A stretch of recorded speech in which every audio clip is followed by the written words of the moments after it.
So you go to the doctor and get some tests.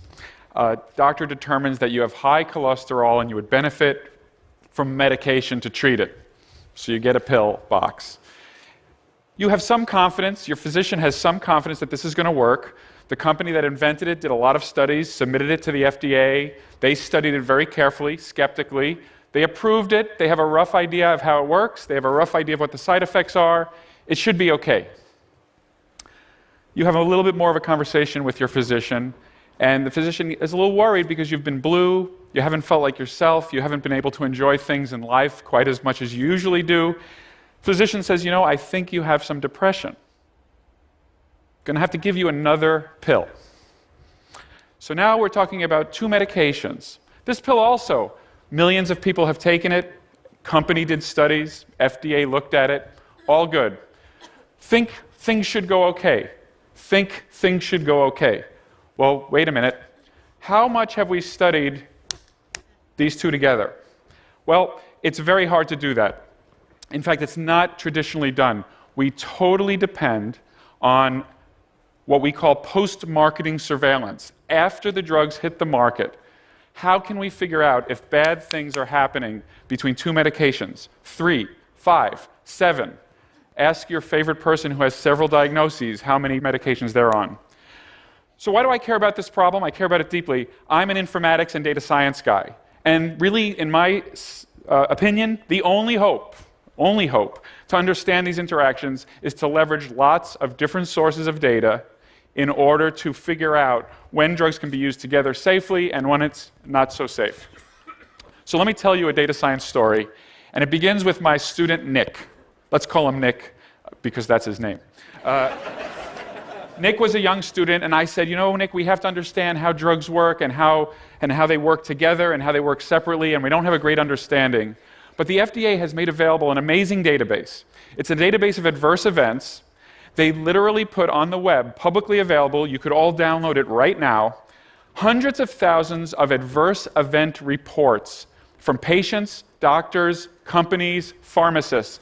And these reports are pretty simple. It has all the diseases that the patient has, all the drugs that they're on, and all the adverse events or side effects that they experienced. It is not all of the adverse events that are occurring in America today, but it's hundreds and hundreds of thousands of drugs. So I said to Nick, let's think about glucose. Glucose is very important, and we know it's involved with diabetes. Let's see if we can understand glucose response. Sent Nick off. Nick came back. Russ, he said, I've created a classifier that can look at the side effects of a drug based on looking at this database and can tell you whether that drug is likely to change glucose or not. He did it, it was very simple in a way. He took all the drugs that were known to change glucose and he took a bunch of drugs that don't change glucose and he said, what's the difference in their side effects? Differences in fatigue, in appetite, in urination habits. All those things conspired to give him a really good predictor. He said, Russ, I can predict with 93% accuracy when a drug will change glucose. And I said, Nick, that's great. You know, he was a young student. You have to build this confidence.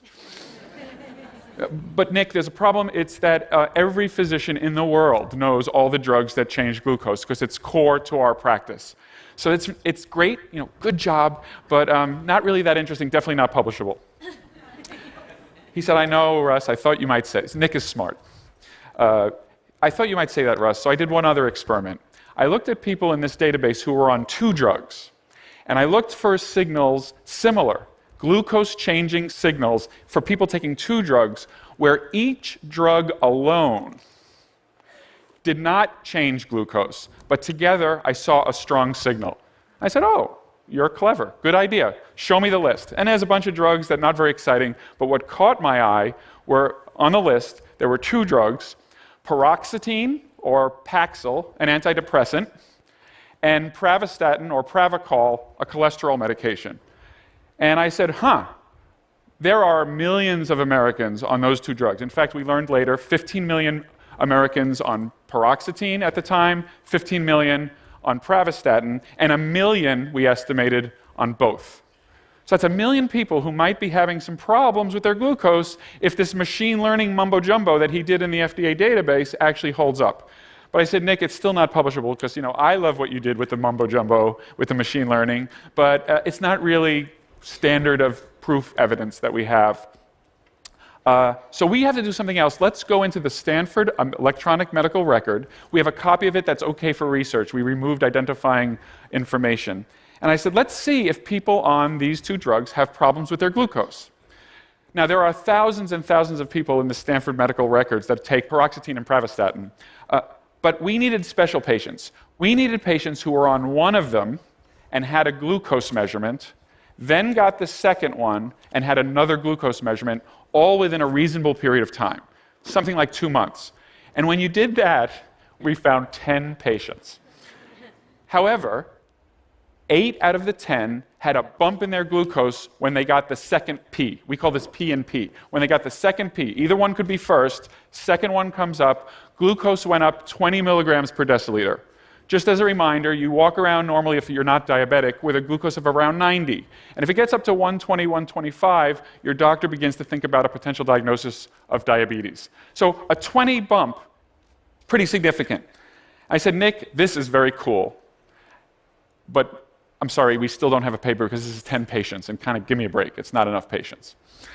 And so we said, well, what can we do? And we said, well, let's call our friends at Harvard and Vanderbilt, who also, Harvard in Boston, Vanderbilt in Nashville, who also have electronic medical records similar to ours. Let's see if they can find similar patients with the one P, the other P, the glucose measurements in that range that we need. God bless them. Vanderbilt, in 1 week, found 40 such patients, same trend. Harvard found 100 patients, same trend. So at the end, we had 150 patients from 3 diverse medical centers that were telling us that patients getting these 2 drugs were having their glucose bump somewhat significantly. More interestingly, we had left out diabetics because diabetics already have messed up glucose. When we looked at the glucose of diabetics, it was going up 60 milligrams per deciliter, not just 20. This was a big deal, and we said, we got to publish this. We submitted the paper. It was all data evidence. Data from the FDA, data from Stanford, data from Vanderbilt, data from Harvard. We had not done a single real experiment, but we were nervous. So Nick, while the paper was in review, went to the lab. We found somebody who knew about lab stuff. I don't do that. I take care of patients, but I don't do pipettes. They taught us how to feed mice drugs. We took mice and we gave them 1P, paroxetine. We gave some other mice pravastatin, and we gave a third group of mice and some other, both of them. And lo and behold, glucose went up 20 to 60 milligrams per deciliter in the mice. So the paper was accepted based on the informatics evidence alone, but we added a little note at the end saying, oh, by the way, if you give these to mice, it goes up. So that was great. And the story could have ended there, but I still have 6.5 minutes. So we were sitting around thinking about all this, and I don't remember who thought of it, but somebody said, I wonder if patients who are taking these 2 drugs are noticing side effects of hyperglycemia. They could and they should. How would we ever determine that? And we said, well, what do you do? If you're taking a medication, 1 new medication or 2, and you get a funny feeling, what are you going to do? You're going to go to Google and you're going to type in the 2 drugs you're taking or the 1 drug you're taking, and you're going to type in side effects. What are you experiencing? So we said, okay, let's ask Google if they will share their search logs with us so that we can look at the search logs and see if patients are doing these kinds of searches. Google, I'm sorry to say, denied our request. So I was bummed, and I was at a dinner with a colleague who works at Microsoft Research, and I said, hey, we want to do this study. Google said no, it's kind of a bummer. He said, well, we have the Bing searches.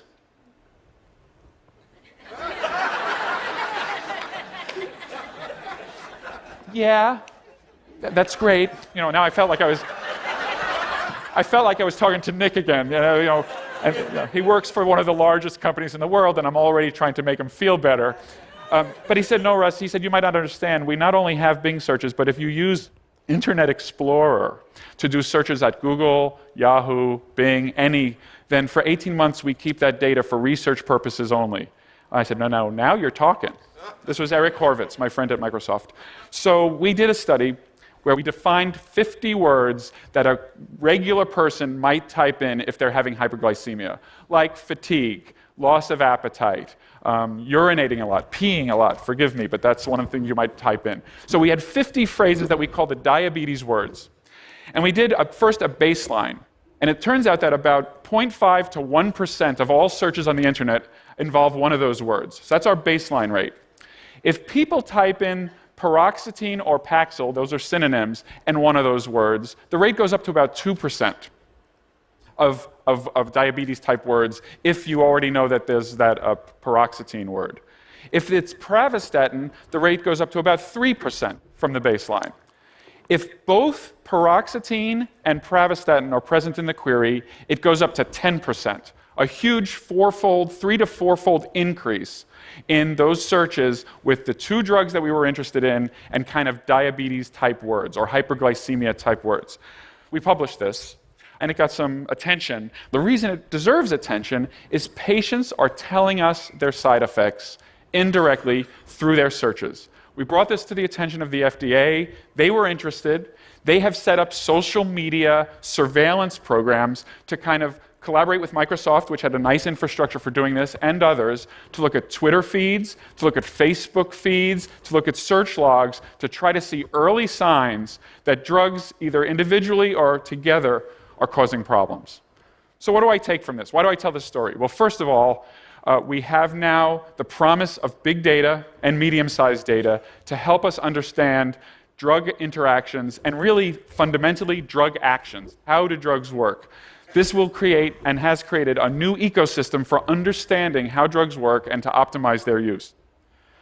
Nick went on, he's a professor at Columbia now. He did this in his PhD for hundreds of pairs of drugs, found several very important interactions, and so we replicated this and we showed that this is a way that really works for finding drug-drug interactions.